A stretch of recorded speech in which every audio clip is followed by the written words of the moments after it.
Salut tout le monde, j'espère que vous allez bien. Moi, je suis en super forme. Aujourd'hui, on va déballer du lourd. Collector Booster Kamigawa. Bon, on se fera pas d'illusion. Je sais que la Neon Ink card a à peu près 1% de chance de la trouver. Fait que je pense pas qu'on tombe dessus. Mais si jamais ça arrive, on va la prendre. Ça pourrait être très drôle de trouver ça, une carte aussi payante. Donc, on va aller voir tout de suite ce qui se cache là-dedans. Ok, comme ça. On va ouvrir ça. Ça va être intéressant, les amis. Une boîte collector, c'est toujours le fun. C'est pas la première que je rouvre. En plus de cette série-là, j'en avais déjà ouvert une. Puis, il y a vraiment du beau stock dans cette série-là en plus. D'habitude, c'est pas décevant. Allons-y, c'est parti. J'ai hâte de voir ce qui se cache là-dedans. Yes. Wouhou.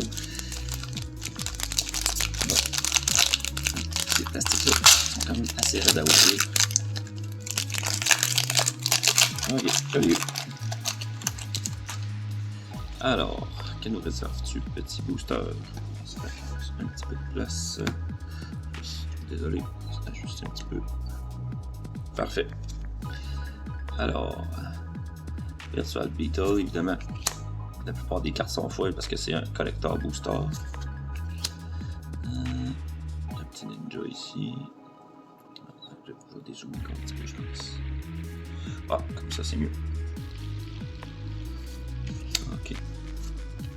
Parfait. Un super beau swamp ici, qui sont spéciales à Kamigawa. Ils sont super beaux. Mettre de côté, on va quand même quelques sous ces petits belles éclats là, full art foil. Ok, on est encore dans les communes. On va aller voir les uncommunes et les rares. Oh, ça commence quand même bien.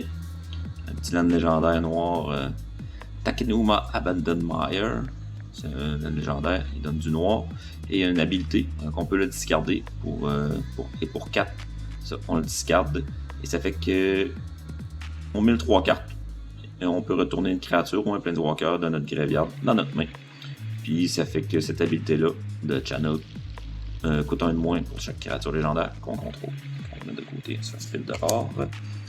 Ensuite, une Aki Battleblade 6/6 pour 6, que ça fait partie du set Commander de Kamigawa.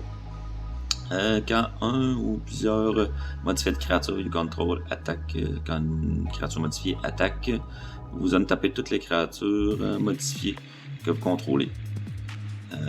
Puis ça vous donne une phase d'attaque supplémentaire dans le fond. Qu'est-ce qu'il veut dire par créature modifiée? C'est soit qui ont des +1 dessus, des enchantements, des équipements, des choses comme ça. Ça fait partie des cartes. Ensuite, notre rare ici. The Dragon Kami Reborn. C'est une saga, ça coûte 3. Fait qu'au premier effet, vous gagnez 2 points de vie. Vous regardez le top 3 cartes de votre librairie et vous en exilez une face cachée avec un patching counter dessus. Et vous mettez le reste en dessous de votre librairie. Puis le deuxième effet, c'est la même chose dans le fond. Et le troisième effet, dans le fond, vous l'exilez et ça devient une créature qui est comme ça ici. On voit que c'est un œuf qui est en train d'éclore dans le fond. C'est une 0-1. Puis quand le dragon Kami egg ou un dragon contrôlé, quand lui ou un autre dragon contrôlé meurt, vous pouvez caster une créature de l'exil. Ok, c'est ça dans le fond, c'est la carte ici que vous avez exilée avec le counter dessus. Parfait. On commence quand même. Qu'est-ce qu'on a ici? Thundering Rage. 3-3 pour 4. Haste, quand il attaque, vous mettez un +1 counter sur une target créature que vous contrôlez. Et le Thundering Rage fait X dégâts à tous les opposants et X nombre de créatures modifiées que vous contrôlez, autre que ce dragon. Bah, c'est même pas un dragon, en fait, c'est un spirit, c'est même pas le petit dragon. Et la petite dernière rare ici, Full Art Foil, Reiju Storm's Edge. Légendaire, créature légendaire, Samouraï, c'est une 3-3 Force Strike. Quand un samouraï ou un guerrier que vous contrôlez attaque seul, vous l'en tapez. Si c'est la première fois qu'il attaque, vous pouvez réattaquer. Et un token pour finir. C'est pas si mal, ça part quand même bien. On a eu quelques belles rares. Beaucoup de fois, évidemment, c'est un collector booster. Il faut en avoir pour notre argent. C'est ce qu'on pourrait pogner. Bon, le petit laine vert, ça pourrait être cool. Je vais les tasser un petit peu, je pense. Et puis, un poil plus loin. Ok, c'est parti. Searching Companion. 1 pour 3. Fait qu'on va aller tout de suite. Bon, on voit déjà le laine qui dépasse ici. C'est une plaine. Une plaine foil, full art. Avec l'autre ici. Ensuite, qu'est-ce qu'on a? On va aller tout de suite rare à la fin. Ok, première rare. Invoque Calamity. C'est un instant qui coûte 5. 4 rouges plus 1. Vous pouvez caster jusqu'à 2 instants ou sorcerie spell avec un total mana une valeur totale de mana de 6 de votre graveyard ou de votre main sans les payer. Ces spells sont mis dans le graveyard, vous les exilez. Et ça aussi, ça s'exile. Avec les autres rares. Une carte du set Commander. Blooming Down, casse 6 pour 8, dont 3 blancs. Quand il arrive, Blooming Down arrive en jeu avec un compteur d'indestructibilité dessus lui, si vous le castez de votre main. Et vous pouvez enlever un compteur pour créer une 1-1 Colorless Spirit créature pour chaque permanent que vous contrôlez. March of Reckless Joy, ça coûte X plus 1 rouge. Comme coût supplémentaire pour caster ce spell, vous pouvez exiler autant de nombre de cartes rouges de votre main. Et ça fait que ça coûte 2 colorless de moins à caster pour le jouer. Et vous exilez le top X cartes de votre librairie. Et vous pouvez jouer jusqu'à 2 de ces cartes-là jusqu'à la fin de votre tour. Ogre Helmet 2-2. C'est une créature et un équipement, ce qui est quand même assez spécial. Ça n'existait pas avant. Des trucs comme ça, c'est nouveau de cette série-là. Vous pouvez le jouer comme créature, une fois qu'il est en jeu, vous pouvez l'équiper sur un autre, comme si c'était un équipement normal. C'est une 2-2 pour 2, ça donne plus 2. Et quand l'ogre ou la créature équipée fait des combats dommages à un player, vous pouvez le sacrifier. Si vous faites ça, vous discardez votre main et vous pigez 3 cartes. Ceci, c'est de reconfigurer le coût d'équipement pour l'équiper sur une autre créature dans le fond. Et March of the Wretch Sorrow. X plus 1 noir, un peu comme le Calamité rouge dans le fond qu'on a vu tout à l'heure. Un peu le même principe. Comme coût supplémentaire, vous pouvez exiler des cartes, sauf que là, cette fois-là, ils vont être noirs. Ça va coûter 2 de moins à jouer. Et ça va faire X dommages tant que créature hors player et Planeswalker. Créature ou Planeswalker et vous gagnez X life. X points de vie. Et le token pour finir. Parfait. Bon, c'est pas si mal, on va continuer. On va espérer quand même pogner de quoi un petit peu meilleur que ça. Quand même des belles petites cartes pour prendre jusqu'à maintenant. Mais rien d'exceptionnel. Plein de encore là, blanc, ça pourrait être cool, là, un Wanderer, ça pourrait être vraiment nice. Sinon, quelle autre carte pourrait être cool? C'est le truc qu'un Gingy-Tax Louse, je dirais pas non. J'en ai déjà pogné un Edgefoil, quand c'est sorti, ça valait 260$, genre. Il a droppé un peu depuis, là. À peu près 100$, malheureusement. Bon, ok. On va tout de suite voir quelle laine qu'on a. Une swamp cette fois-là. Super belle. Peut-être les autres lands. On va skipper les quand même s'ils sont foils et qu'ils sont belles. Ce qui nous intéresse, c'est les belles rares à la fin. Voir si. Hey, mais oui, super. Hein? 2 fois la même carte, back to back, dans le même booster, une normale et une foil. Ça c'est non, ça c'est pas cool, les duplications comme ça. J'aime pas ça. Ok, Invoke the Wind. Coûte 4 bleus plus 1, vous gagnez le contrôle d'un artefact ou d'une créature et vous l'en tapez. Et c'est pas jusqu'à la fin du tour, c'est pour tout le temps. Bon, c'est rare vu que c'est une rare. Alors, qu'est-ce qu'on a ici? Imposter Mech, 3-1 pour 2. Vous pouvez avoir Yume Ave.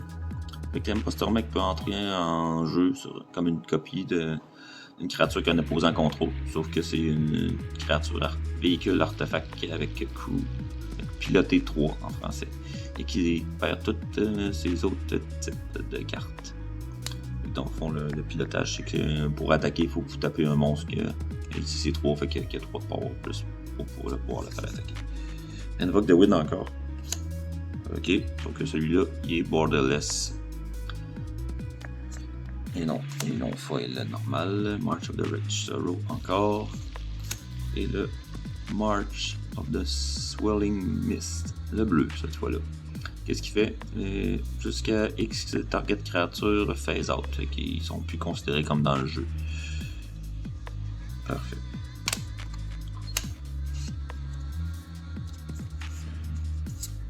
Oh, j'ai oublié de voir, je crois, ici. Parfait. On va se démêler. Parfait. Bon, bah, on continue. Bon, ben là, ils sont où les courses cartes de 7 là? C'est cool, là, de poigner de quoi d'intéressant.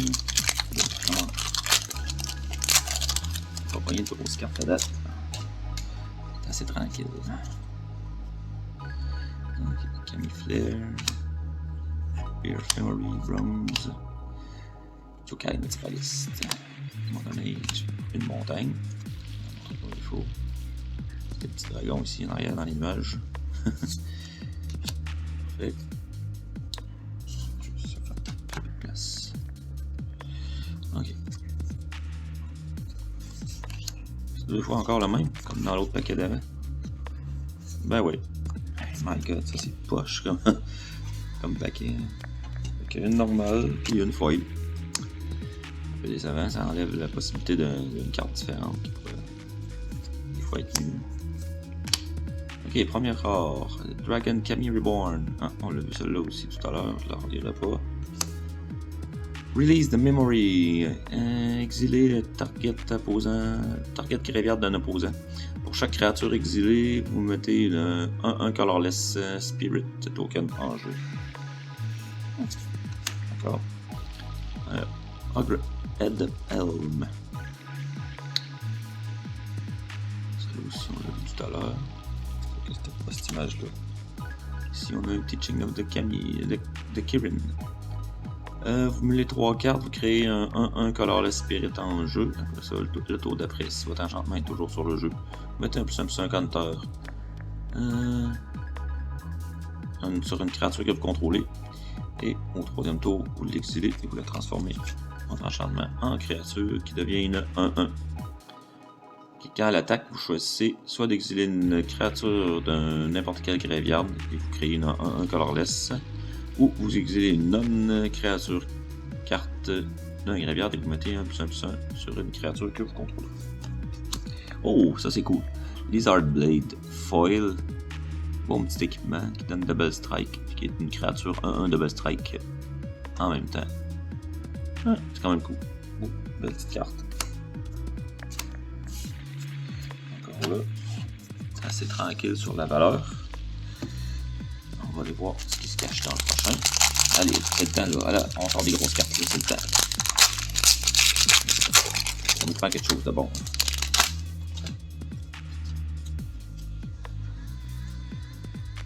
Sentinelle, un Land Push. Discharge. Oh, une île. Super belle image. Est-ce qu'on va avoir encore un double comme dans les 2 autres paquets d'avant? Ouais, c'est reparti! Hey, 3 paquets en ligne. Wow, j'avais pas vu ça dans mes autres paquets là. Je me souviens pas que c'était aussi récurrent que ça. C'est un peu poche. Bon, qu'est-ce que vous voulez? Les paquets sont faits comme ça. On peut rien y faire. Ryu, Storm's Edge, 3 Overstrike. Quand un samouraï ou un guerrier attaque tout seul, on l'a vu lui tantôt. Fait que vous pouvez l'en taper et il attaque. Muijin of the Roaring Blade. C'est une 7-4 pour 8. Spirit légendaire. Quand il arrive en jeu avec un compteur indestructible dessus, si vous l'avez joué de votre main. Et vous pouvez enlever ce compteur-là pour faire 7 dégâts jusqu'à 3 créatures. Wow, c'est violent quand même. Ah, c'est vrai, on n'a pas pogné de mythique encore. Ah, c'est quoi qui se passe avec cette boîte collector là? Elle est vraiment ordinaire. J'ai de réaliser ça. Eater of Virtue. Ça coûte 1, c'est un équipement légendaire. Ça fait que quand l'équipe. Whenever équipé de créature die, ou quand la créature équipée meurt, vous l'exilez. Ça lui donne 2 d'attaque à la créature qui est équipée. Puis tant que. As long as a card. Tant qu'il y a une carte qui est exilée avec Eater of Virtue. Flying, la créature équipée a Flying, mais le vrai. C'est vrai pour toutes les autres habilités. Le Force Strike, Double Strike, Death Touch, Haste, Exproof, tout ce qui est nommé ici dans le fond. Et ça coûte seulement 1 à équiper. Et 1 à jouer aussi. Intéressant comme petite carte.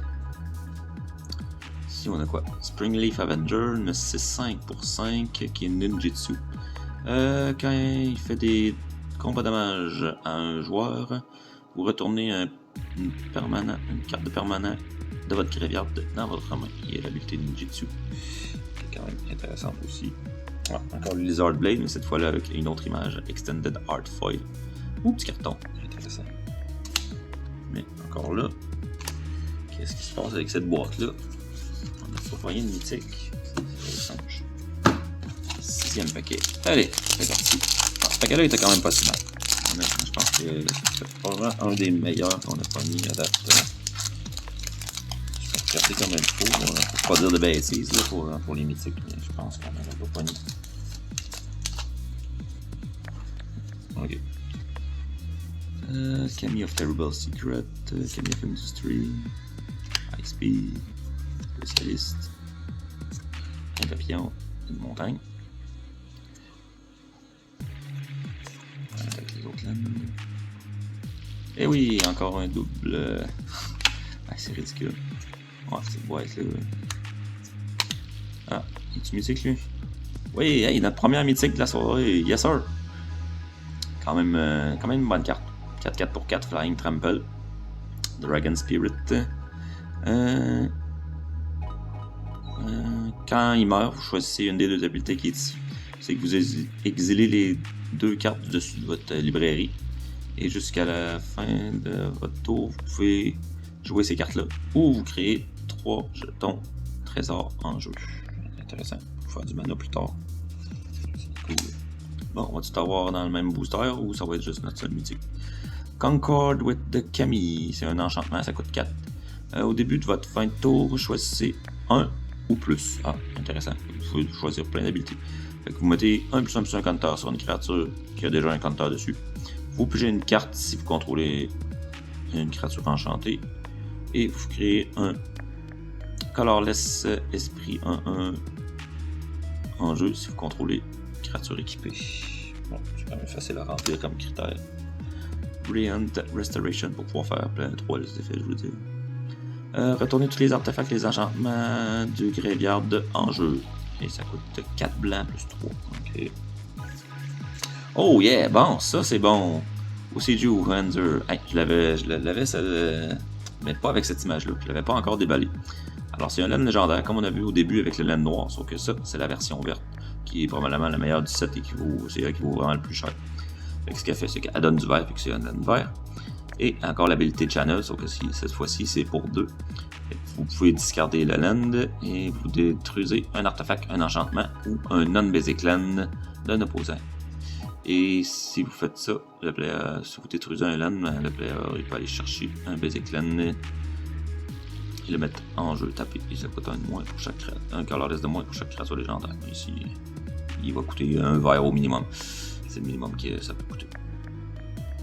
Dans le fond, destroy target artefact, enchantement, on a une basic land, on a une control. Ce player peut aller chercher dans sa librairie, il faut un terrain avec un Basic Land type. C'est pas obligé d'être un Basic Land. Fait que ça, c'est super bon. On va mettre ça ici. Mirror Box, Foil, Extended Art. La règle des légendaires ne s'applique plus. Ça coûte 3 à jouer. Toutes les créatures légendaires que vous contrôlez ont +1/+1. Et toutes les créatures non token que vous contrôlez ont +1/+1. Toutes les autres créatures que vous contrôlez qui ont le même nom.